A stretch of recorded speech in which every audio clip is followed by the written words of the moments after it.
When we talk about someone who pulls away, disappears, and then reappears in your life, we can't really understand that dynamic without first understanding the psychology of avoidant attachment. This isn't just some trendy term you've seen floating around on social media. It's a deep, ingrained behavioral pattern that often starts in childhood and shapes the way a person experiences closeness, love, and commitment. Avoidant attachment isn't about a lack of feeling. That's where most people get it wrong. It's not that they don't care, it's that caring triggers something that feels unsafe. For someone with this attachment style, intimacy can feel like stepping too close to a cliff's edge.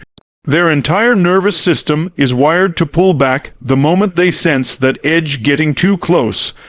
They value independence, self-reliance, and personal space to such a degree that genuine emotional connection can feel like a threat to their autonomy.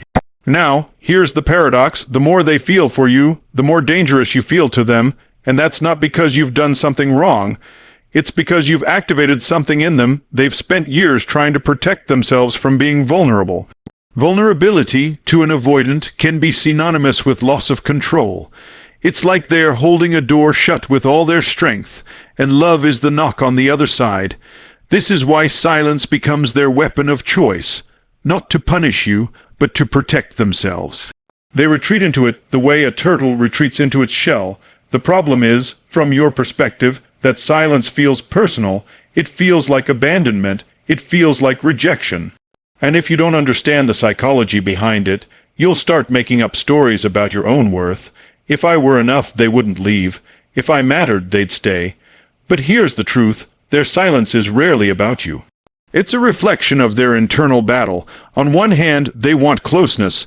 They miss the way you made them feel. They remember the laughter, the connection, the safety. On the other hand, that very same closeness threatens the identity they've built on being untouchable, self-sufficient, and in control. So they do what they've always done. They step back. This isn't to excuse the behavior, but it's to decode it. Because once you understand it, you stop internalizing it as your fault. You start to see the silence not as proof of your unworthiness, but as a symptom of their fear, and that shift is everything. When you grasp this, you also realize something else. You can't fix this for them. You can't chase them out of their shell. Every time you try, you confirm their worst fear. That closeness means being overwhelmed, cornered, or controlled. The irony is that the most powerful move you can make is to stand still. To let them feel your absence without punishing them, but without collapsing into desperation either. That's where you reclaim your power, because here's the fascinating thing. Avoidants aren't immune to love. In fact, when they do allow themselves to love, it's often deep, intense, and long, lasting. They just have a hard time staying in that space without feeling like they're losing themselves. But the people who leave the strongest imprint on them are not the ones who begged, pleaded, or chased. It's the ones who love them without abandoning themselves in the process. So if you're dealing with someone who disappears, remember, you're not powerless in this dynamic. You may not control their behavior, but you do control how you respond. And your response can either feed their fear or challenge it in a way that forces them to rethink their patterns. At the end of the day, avoidant attachment is a fear of being truly seen. But the irony is, when they come back, it's usually because you saw them anyway. Past the walls, past the silence, past the performance of self-sufficiency, and that in their world is unforgettable. Hold on to this. Their silence is about them. Your power is about you. Choose to stand in it. When someone goes silent on you, it's easy to assume that silence means they've stopped caring. That's the story our minds want to write because the absence of communication feels like the absence of love. But in the world of avoidant attachment, silence often has a completely different meaning. It's not always the sound of indifference. It can be the sound of inner conflict. An avoidant person is often caught in a tug-of-war between two deep, opposing forces. On one side is the genuine desire for closeness, the longing to be understood, accepted, and loved without condition.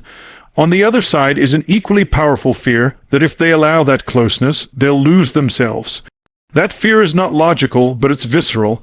It's rooted in old experiences, Moments where intimacy meant pain, expectations meant pressure, and vulnerability led to disappointment. So when they pull back and go silent, it's not necessarily because they've stopped thinking about you. In fact, silence can be the loudest sign that you're on their mind. The more they feel, the more space they think they need, because the intensity of emotion threatens the walls they've built to keep themselves safe. They're wrestling with feelings they don't fully understand, feelings they can't easily control, and for someone who values control above all else, that's terrifying. Think about it like this. You and I might see intimacy as connection, but an avoidant often experiences it as pressure. Even if you've done nothing to demand or control them, their nervous system interprets sustained closeness as an encroachment, and in that moment, silence becomes their safety valve. It gives them the space to breathe, to feel like they're back in control of themselves, even if it means risking the relationship in the process. This is where most people make a painful mistake. They rush into the silence to fill it. They send message after message, they demand explanations, they push for reassurance. And while that might come from a place of love to the avoidant, it feels like a confirmation of their fear. That closeness means being smothered. That connection means losing freedom. And so, they withdraw even further. But here's the key insight. If you can reframe the silence, you can change how it affects you. Instead of seeing it as an insult, see it as evidence of the very tension that makes your bond significant. They're not silent with everyone.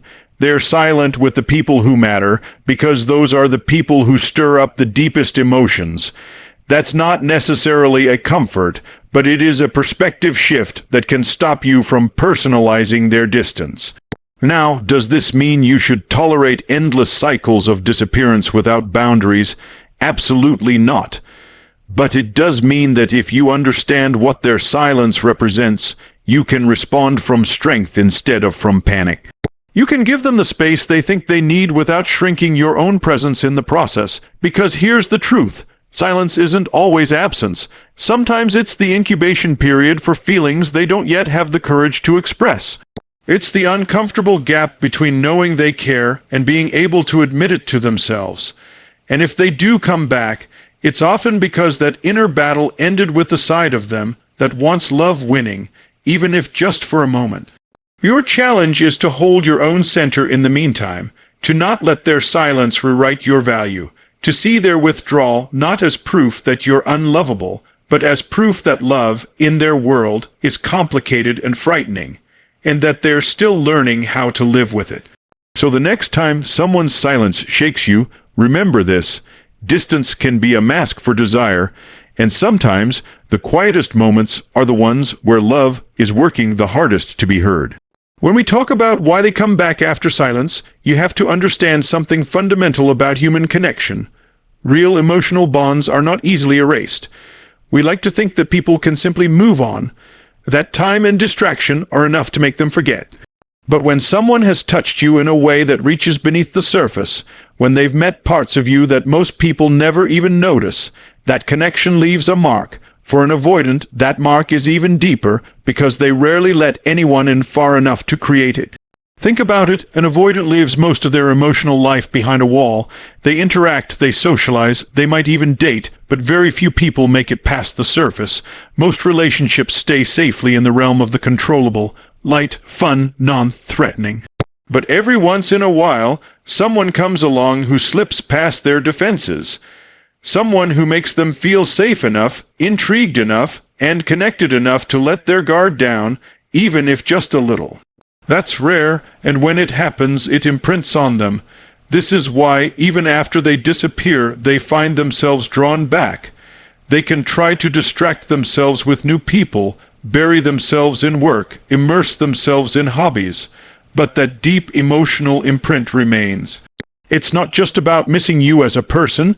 It's about missing the version of themselves they were when they were with you, because when they let themselves connect, they experience a depth of feeling that they don't often get in life.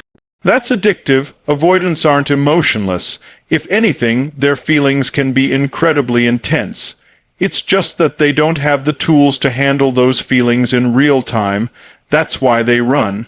But once the initial overwhelm fades, what remains is the memory of the bond, the way you made them feel seen without judgment, the way you existed in their life without trying to dismantle their independence. And that memory calls them back, even if they can't logically explain it. You see, love is not purely logical. If it were, we could talk ourselves out of missing people. We could reason away the longing. But emotion doesn't work that way. It's not stored in the thinking mind. It's stored in the body, in the nervous system, in the way we respond without conscious thought. And when someone has reached that deep into you, they live in your system long after the contact ends. For an avoidant, this is particularly powerful because they spend so much of their life avoiding vulnerability. When they finally taste it in a way that feels good, it's unforgettable. They may not be able to live in it consistently yet, but they will always remember where they felt it. That's why they can vanish for months and then return as if no time has passed. In their mind, the bond is still there because it never really left. Now, it's important to remember that their return is not always about a grand realization or a sudden transformation. Often, it's about the simple fact that nothing else has matched what they felt with you. And even if they left because of fear, they come back because of longing. That's the emotional imprint in action. It's the silent tether that pulls them back toward what felt both rare and real. This is why you must understand your own value in these situations. Their return is not an accident. It's not random. It's a reflection of the fact that you gave them something they can't find easily, if at all. And while that doesn't mean you should automatically let them back in without boundaries, it does mean you should recognize the strength of the impact you made. Never forget. People remember how you made them feel long after they've forgotten what you said. And when you've made someone feel deeply in a world where they mostly skim the surface, you don't just pass through their life. You stay. When someone who's been silent suddenly comes back, most people focus on what's being said. The "hey, how have you been?" the casual message, the attempt to pick up where things left off, but I want you to look deeper, because in many cases their return is an unspoken confession. For an avoidant, coming back isn't just about missing you in the ordinary sense. It's about acknowledging, without words, that you mattered more than they were ready to admit. And this is key. They don't come back to everyone. They come back to the person who penetrated their emotional armor, the one they couldn't forget no matter how hard they tried. That's not just nostalgia. That's a recognition of something real. Avoidants live in a constant pull with intimacy. They crave connection, but the moment it gets too close, they retreat to protect themselves. Yet here's the paradox: retreat doesn't erase the bond. In fact, sometimes the distance makes it stronger, because in the space of separation, they're forced to sit with what's missing. And if you're the one who brought them a kind of emotional safety they can't find anywhere else, you're not just another chapter in their life. You're the chapter they keep rereading. When they come back, they rarely say, "I realized I love you and can't live without you." Most of the time, they don't even have the language to fully explain what they're feeling, but their actions, reaching out, reappearing, carry that message underneath. They are saying, in their own indirect way, "You were different. You saw me in a way that scared me and freed me at the same time." This is where it becomes important for you to understand your role in this dynamic. Their return doesn't mean they're suddenly fixed, or that all the avoidant patterns have vanished. What it does mean is that, despite their fear, despite their defenses, despite their instinct to run, you left a mark that survived the distance, and that is powerful. Now, there's something else to remember here. Sometimes people mistake an avoidance return for weakness or indecision, as if they're just bored or lonely, but more often than not, their return is actually an act of courage. It takes a lot for someone who fears vulnerability to step back toward the very thing that triggered that fear. In their mind, they're risking a repeat of the emotional overwhelm that made them leave in the first place. But the pull toward you outweighs the fear, at least in that moment. That's why you have to be careful how you interpret it. If you see it purely as a romantic fairy tale, they came back, so it must be destiny, you risk falling back into the same cycle without boundaries. But if you see it for what it is, an unspoken acknowledgement of your uniqueness, you can approach it with both clarity and strength. The truth is, their return is not only about you, it's also about them confronting something they can't run from, the reality that love changes us, whether we're ready for it or not. And once they've experienced a connection that feels real, they can't fully return to a life where everything is surface level. So when they reappear, recognize the significance, but also remember the choice is yours. You get to decide if this is a door you want to open again, and under what terms. Their return is a confession that you were always the one they couldn't replace. What you do with that truth is where your power lies. Because here's the bottom line, when they come back, it's not random. It's a silent admission that, in all the noise of their life, you are still the voice they can't ignore. One of the hardest things to do when someone you care about pulls away is to resist the urge to chase. Every instinct in you wants to close the gap, to fix the silence, to restore the connection. It feels unnatural to do nothing, but in the dynamic with an avoidant, that nothing can actually be everything. You see, avoidants aren't just afraid of closeness, they're afraid of losing themselves in it. So when you rush toward them during their retreat, they don't experience it as love, they experience it as pressure. And pressure is exactly what sends them deeper into their shell. The moment they feel their independence is at risk, their survival system kicks in.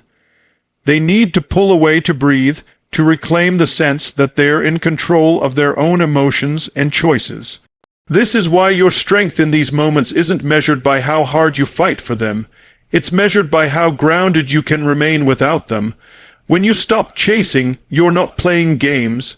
You're communicating something profound without saying a word. Asterisk, I care about you, but I'm not going to abandon myself to keep you.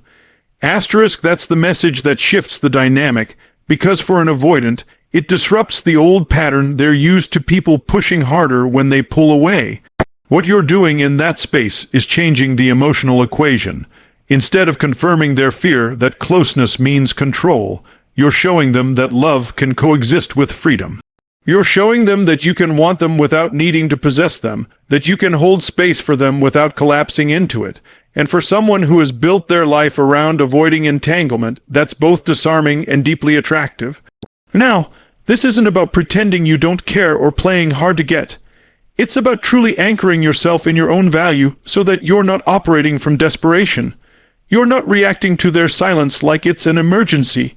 You're responding to it from a place of calm certainty. And that's powerful because it shows them you're not afraid of space. It shows them you can live in the pause without falling apart. Here's what most people don't realize. Avoidants notice how you handle their absence. If you crumble, if you lash out, if you try to force closeness, you're essentially reinforcing their fear. But if you stay steady, if you keep living, growing, and taking care of yourself, you plant a seed in their mind. Asterisk, maybe closeness with this person doesn't mean I'll lose myself. Asterisk, that's the seed that makes it easier for them to come back, not because you begged, but because you became a safe place to return to, and it's not just about them. Standing in your strength during their absence changes you. It builds your resilience, it sharpens your boundaries, and it reminds you that your worth isn't dependent on whether someone is standing next to you. That's the kind of internal stability that not only affects this relationship, but every relationship you have moving forward. So when they disappear, you don't need to disappear from yourself. You stay present to your own life. You keep showing up for your goals, your friends, your passions. You allow them their space without making it a referendum on your value, because at the end of the day, the most magnetic thing you can do in these situations is to remain whole. Remember this, love without self-respect isn't love, it's dependency, and dependency is the opposite of what draws an avoidant back. When you choose strength over chase, you send a message that echoes louder than any words could. Asterisk, I want you here, but I don't need you to breathe. Asterisk, that's the kind of energy people always return to. When someone who's been silent finally comes back, it can stir up a storm inside you. Part of you might feel relief, even confirmation that you mattered. Another part might feel anger, confusion, or even fear. What if this is just the beginning of another cycle? That's why the moment they return is not just about them. It's about you making a choice from a place of clarity, not emotion. You have to understand, a return is not the same thing as a resolution. The fact that they came back doesn't automatically mean their patterns have changed, or that the relationship will be free of the challenges that made them pull away in the first place. It simply means that, in this moment, their desire to reconnect outweighs their fear of closeness. That's powerful, yes, but it's not the whole story. So this is where boundaries come in, not as walls to keep people out, but as the structure that protects your emotional well-being. Boundaries are how you create a relationship where you can love without losing yourself. They are how you make sure that if they come back, it's into a space that's healthy for both of you. Without them, you risk slipping right back into the old dance. Where they withdraw, you react. They retreat further, and the cycle repeats. Boundaries aren't ultimatums. They're not about controlling the other person. They're about defining what you will and won't accept, so you can remain grounded no matter what they do. For example, you might decide that if they need space, you're willing to give it, but disappearing without communication isn't acceptable, or that you're open to rebuilding, but only if they're willing to have honest conversations about their fears and patterns. The key is that you communicate these boundaries with calm certainty, not as a threat, but as a standard for how you live. And here's the thing, healthy boundaries don't push the right people away. They pull them closer. They show the other person that you value yourself enough to require a relationship that's respectful and reciprocal. For an avoidant, this can be surprisingly reassuring because it tells them you're not looking to consume their freedom. You're looking to create a connection that honors both your needs. Of course, you also have to be prepared for the possibility that they may not be ready to meet those standards. And that's okay. Your boundaries aren't about getting a specific outcome from them. They're about ensuring that you live in alignment with your truth. Sometimes the most loving choice is to walk away, not out of bitterness, but because you refuse to shrink yourself to fit someone else's comfort zone. The deeper truth here is this: their return is a form of validation, but it's not the source of your worth. If you make their presence the condition for your peace, you hand them the keys to your emotional stability. That's too much power to give anyone. Real power is when you can say, I'm glad you're here, but I will still be whole if you leave. That's when you're no longer at the mercy of their patterns because your center doesn't move based on whether they stay or go. So when they come back, take the time to ask yourself, what do I truly want from this connection? What am I willing to accept, and what am I not? And most importantly, how can I honor myself in the process? Because the way you answer those questions will shape not only this relationship, but the standard you set for every relationship moving forward. Never forget, love is not proven by who returns. It's proven by who stays in a way that's healthy and consistent. And your job is not to hold the door open forever, but to decide who gets to walk through it.